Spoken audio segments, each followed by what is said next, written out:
الرجیم بسم اللہ الرحمن الرحیم الحمد للہ والصلاۃ والسلام علی اہلہا. مل کر بآواز بلند صلوات پڑھتے ہیں. اللہم صلی علی محمد و آل محمد. سامعین محترم، وضو کے حوالے سے ہماری گفتگو ہو رہی تھی. کل آپ کی خدمت میں وضو کے صحیح ہونے کی کیا کیا شرائط ہیں ان کو بیان کیا گیا تھا، اور 10 شرائط جو ہے وہ ہماری مکمل ہو گئی تھی. آج وضو کے باب میں ہی ایک الگ موضوع اور سوال کی صورت میں اگر آپ کے سامنے پیش کروں تو وہ سوال یہ ہوگا کہ وضو کرنا کن کن چیزوں کے لیے ضروری ہے. کیا کیا چیزیں ہیں جن کے لیے وضو کرنا واجب ہے، لازم ہے، ضروری ہے. اگر وہ نہ کیا جائے تو پھر وہ چیز نہیں کی جا سکتی. بتائیے. نماز. اچھا بتائیے، کیا واجب نمازوں کے لیے وضو ضروری ہے یا مستحب نمازوں کے لیے بھی وضو ضروری ہے؟ اچھا چلیے، ایک جملہ استعمال کیا جاتا ہے مستحب نمازوں کے لیے وضو شرط صحت ہے، ٹھیک ہے، لیکن جو ہے وہ خیر اس کو سمجھانے جائیں گے تو تفصیل ہو جائے گی. فقط جو ہے وہ اتنا سمجھیے، واجب نمازوں کے لیے بھی وضو کرنا ہے، مستحب نمازوں کے لیے بھی وضو کرنا ہے، ٹھیک ہے. لیکن ایک نماز ایسی ہے کہ جس کے لیے وضو ضروری نہیں ہے. جزاک اللہ. نماز جنازہ یا نماز میت کہہ لیجیے، ٹھیک ہے، اس کے لیے وضو کرنا ضروری نہیں ہے. حالانکہ واجب نماز ہے، واجب کفائی ہے، ٹھیک ہے. واجب کفائی کس کو کہتے ہیں؟ واجب کفائی اس واجب کو کہا جاتا ہے کہ واجب تمام لوگوں پر ہے، لیکن جو ہے وہ ایک فرد نے بھی اگر اسے انجام دے دیا تو تمام تر سے جو ہے وہ ساقط ہو جائے گا. لیکن اگر کسی نے بھی انجام نہیں دیا تو سارے کے سارے گنہگار ہو جائیں گے، ٹھیک ہے. اس کی آسان سی مثال یہ ہے کہ بالفرض خدا نخواستہ کسی کی میت ہو گئی، اس کے کوئی وارث نہیں ہے، کوئی ورثہ نہیں ہے. اب اس کی جو ہے وہ کفن، تدفین، اس کے نماز جنازہ، یہ یہاں پر جتنے لوگ موجود ہیں سب پر واجب ہے، ٹھیک ہے. اگر جو ہے وہ بالفرض ایک بندہ بھی کر لیتا ہے تو سب سے واجب ہٹ گیا، لیکن اگر کوئی بھی نہیں کرتا تو پورا لمباشی گنہگار ہے، ٹھیک ہے. سب کے سب جو ہے وہ گنہگار ہو جائیں گے اور سب کے اوپر جو ہے وہ پروردگار عالم کی جو ہے وہ عذاب کی گرفت میں آئیں گے، ٹھیک ہے. تو اس کو کہتے ہیں واجب کفائی. لیکن یہ نماز میت وہ نماز ہے کہ جس کے لیے وضو کرنا ضروری نہیں ہے، ٹھیک ہے. اس کے بغیر بھی جو ہے وہ نماز ہو جائے گی. تو ایک تو نمازوں کے لیے جو ہے وہ وضو ضروری ہو گیا. اور بتائیے اور کن چیزوں کے لیے وضو ضروری ہے؟ قرآن پڑھنے کے لیے وضو ضروری ہے. میں بغیر وضو کے قرآن نہیں پڑھ سکتا. ہاں پڑھ سکتا ہوں. اچھا، قرآن کو مس نہیں کر سکتا تو مطلب اگر قرآن مجھے پڑھنا ہے اور اٹھانا ہے تو مجھے وضو کرنا پڑے گا. الفاظ کو یا جلد کو بھی؟ جلد کو بھی. تو پھر تو اس کا مطلب ہے اگر آپ کو قرآن پڑھنا ہے تو آپ قرآن اٹھائیں گے، اگر قرآن اٹھائیں گے تو پھر وضو کرنا پڑے گا. ایسا ہی ہے. صرف الفاظ ہے، صرف الفاظ، ٹھیک ہے، صرف آیتیں، ان کو مس کرنے کے لیے جو ہے وہ وضو کرنا ضروری ہے.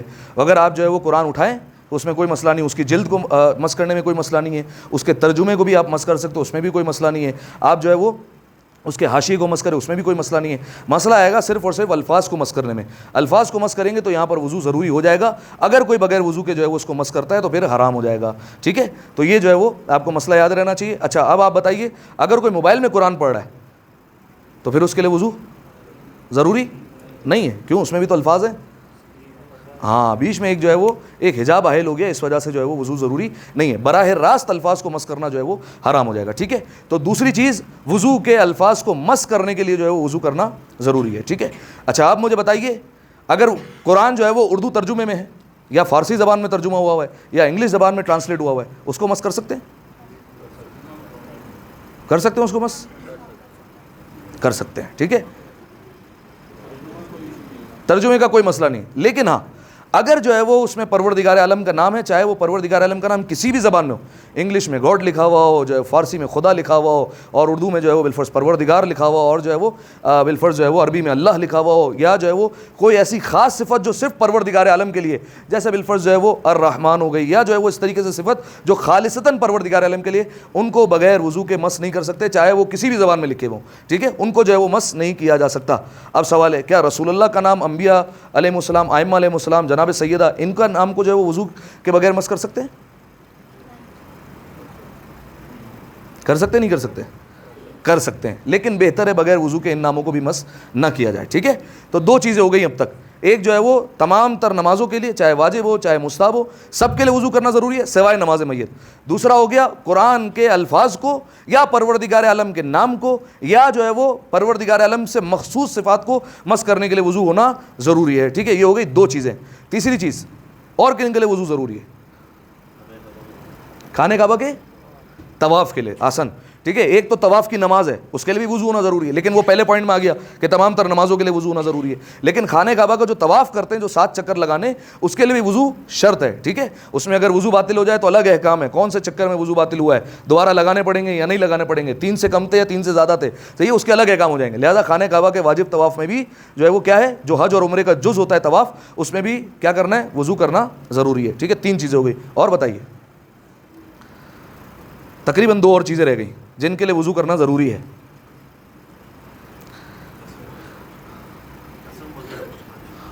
چلے اس میں بھی واجب ہو جائے گا, اس طریقے سے واجب ہو جائے گا, براہ راست واجب نہیں ہے. لیکن اگر بالفرض کسی نے قسم کھا لی کہ اگر میرے پاتھروں نے میری $200 سیلری بڑھا دی تو میں اللہ کی خوشنودی کے لیے وضو کر لوں گا.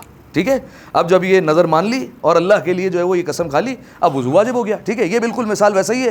آپ نے جو ہے وہ کہہ دیا اگر بالفرض میرا فلاں کام ہو گیا تو میں پروردگار عالم کی خوشنودی کے لیے 3 روزے رکھوں گا, تو 3 روزے رکھنا واجب ہے یا نہیں ہے؟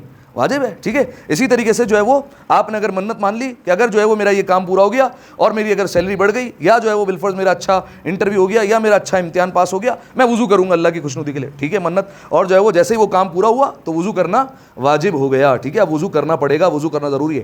دیکھیے یہ یاد رکھیے گا, پروردگار عالم کی بارگاہ میں یہ نہیں چلتا کہ آپ بہت بڑی منت مانیں گے تو کام ہوگا آپ کا. ٹھیک ہے, کہ آپ جو ہے وہ کہیں اگر میرا یہ کام پورا ہو گیا تو میں جنگل میں جاؤں گا, وہاں سے کالا بکرا ڈھونڈوں گا, اس کو جو ہے وہ ذبح کر کے اس کے کلیجی کو جو ہے وہ جا کے فقراء کو صدقہ کروں گا. یہ جو ہے وہ پروردگار عالم کے لیے لمبا چوڑا کام کریں, آپ سمجھیں کہ جو ہے وہ میں مشکل سے مشکل منت مانوں گا تو میرا کام ہوگا, ایسا نہیں ہے. آپ اگر خالصتاً کہتے ہیں میں 3 دفعہ آل محمد کے لیے درود پڑھ دوں گا, لیکن آپ نے یقین کے ساتھ کہا اور دل سے کہا ہے, ٹھیک ہے, تو آپ یہ سمجھ لیجئے کہ آپ کا کام ہو گیا. لیکن بات ساری کی ساری کیا ہوتی ہے, یقین کی. مسئلہ یہ ہوتا ہے کہ وظیفہ پوچھنے آتے ہیں, مولانا صاحب وظیفہ بتا دیں, ٹھیک ہے, فجر کی نماز پڑھ لو, ٹھیک ہے, تو اس میں جو ہے وہ فجر کی نماز کھا لی, اچھا چلو روزانہ 100 دفعہ درود کی تسبیح پڑھ لو, اس میں جو ہے وہ مزہ نہیں آئے گا عوام کو. ٹھیک ہے, رات کو چلو 1 دفعہ سورہ واقعہ پڑھ لو, ٹھیک ہے, تو وہ بھی جو ہے وہ ٹھیک ہے, سورہ واقعہ بھی ہے لیکن وظیفہ چھوٹا موٹا لگ رہا ہے ابھی. ٹھیک ہے, لیکن وہ اگر آپ ان کو بولو کہ رات بھر جاگ کر غسل کرنا ہے, پاک و پاکیزہ لباس پہننا ہے, برہنہ سر ہو کر آسمان کے جو ہے وہ نیچے کھڑے ہو کر پوری رات ایک ٹانگ پہ کھڑے ہو کر پورا قرآن ختم کرنا ہے, یہ ہوئی نا منت, یہ جو ہے وہ کام ہوگا. ٹھیک ہے, اب جو ہے وہ ایک ٹانگ پہ کھڑے ہو کے قرآن پڑھنے کے لیے راضی ہے, صحیح. ہم یہ سمجھتے ہیں کہ پروردگار عالم کی بارگاہ میں مشکل منت مانگیں گے تو وہ پورا ہوگا, حالانکہ ایسا نہیں ہے. چھوٹی سی منت مانگے لیکن خالصتاً اللہ کے لیے ہو, اہل بیت علیہ السلام کی خوشنودی کے لیے ہو, ٹھیک ہے, اور جو ہے وہ اچھا کام ہو تو پھر جو ہے وہ کام بن جاتا ہے. ٹھیک ہے, تو کتنی چیز ہو گئی, 4 چیزیں ہو گئی. نمبر 1 تمام تر نمازوں کے لیے, چاہے واجب ہو چاہے مستحب, سوائے نماز میت. نمبر 2 قرآن کے الفاظ کو مسح کرنے کے لیے, پروردگار عالم کے ناموں کو مسح کرنے کے لیے اور پروردگار عالم سے مخصوص صفات کو مسح کرنے کے لیے وضو ہونا ضروری ہے. تیسری چیز, حج اور عمرے کا جو طواف جز ہوتا ہے اس کے لیے بھی جو ہے وہ وضو کرنا شرط ہے, اس کے بغیر طواف نہیں ہو سکتا. چوتھی چیز, اگر کسی نے قسم کھا لی, نظر مان لی, منت مان لی تو اس سے بھی جو ہے وہ وضو واجب ہو سکتا ہے. 4 چیز ہو گئی, ایک چیز رہ گئی نہیں, اس کے لیے نہیں ہے وضو ضروری. اور کوئی ایک چیز آتی ہے, دیکھیں نماز کے دوران ایک حکم آتا ہے, اگر بالفرض کوئی سجدہ بھول گیا, ٹھیک ہے, تشہد بھول گیا, اس کے پھر الگ احکام ہے, صحیح ہے. ایسا نہیں ہے کہ آپ تشہد بھول گئے تو اب جھولے لال چلنے دو نماز, ایسا نہیں ہے. آپ سجدہ بھول گئے تو اب جو ہے وہ نماز چلنے دو, اس کے ایک الگ احکام ہے. بعض چیزوں کے لیے سجدہ صاف کرنا پڑتا ہے, ٹھیک ہے, بعض چیزوں کے لیے آپ کو تشہد دوبارہ پڑھنا ہے, ٹھیک ہے, بھولا ہوا جو سجدہ ہے اس کی قضا جو ہے وہ دوبارہ کرنی, ٹھیک ہے. اب آپ نے نماز ختم کی, آپ کو یاد آ گیا کہ بالفرض جو ہے وہ میں نے ایک سجدہ بھول گیا تھا, تو اب بھولے ہوئے سجدے کی قضا کرنی, تو اب تو آپ کا وضو ہے تو آپ کر سکتے ہیں. لیکن اگر بالفرض نماز کے بعد کسی کا وضو باطل ہو گیا, ٹھیک ہے, اب اسے وہ بھولے ہوئے سجدے کی قضا کرنی ہے, اب تو وضو ہے نہیں, تو پہلے جو ہے وہ ضروری ہے کہ وضو کرے, اس کے بعد جو ہے وہ آ کر سجدہ انجام دے گا, یا وہ جو تشہد ہے وہ جو ہے وہ اس کی قضا انجام دے گا. لیکن سجدہ سہو کے لیے وضو کرنا ضروری نہیں ہے. ٹھیک ہے, یہ سمجھ میں آ گیا مسئلہ, تو صلوات پڑھیں ایک دفعہ مل کر. اللہم صلی علی محمد و آل محمد.